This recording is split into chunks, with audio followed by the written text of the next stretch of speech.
Hello guys, in previous episode we looked at very dangerous commands to rewrite the history. We are trying to mess up the history. We are trying to delete certain events from the history. This become very dangerous when mistakenly you push something which remove all the things. Sometimes it's impossible to recover those changes, so that's why you have to be very careful what you want to reset in the history. So it's good to use the revert command, which will just help us in getting the desired things. Git log, so we can see here master and head, both master local and remote both are pointing to this mistakenly committed change.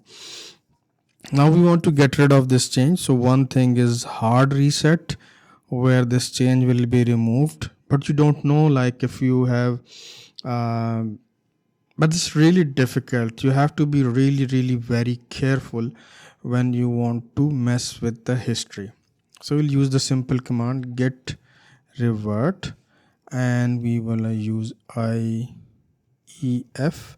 So I want to revert this change, whatever is in this file, whatever that is, I want to get rid of these changes. So I'll use the hash, press enter. This is VI editor asking me if you want to make any change to this message or something like that. I would accept it. I will press escape colon Q, enter.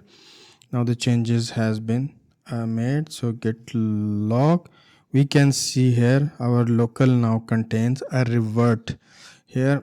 So I will push this to the remote so that our local and remote repository both are sync. Git log, here we can see now both are pointing to the same repository. Let's look at this thing in the GitHub. So this was the good commit. Mistakenly committed, we committed a blunder.txt here, and now we wanted to get rid of this change. So there could be multiple changes, like this is just a simple use case. You may have change in 20 or 25 files, and now you want to get rid of it because somebody has already fixed it. It's in another branch, or there could be any situation. If I look at the revert, so it just simply says that this file is deleted. So when you revert a commit, it make the changes, it reverse everything that was made in a specific commit. So that's how without messing with the history, you get your desired results.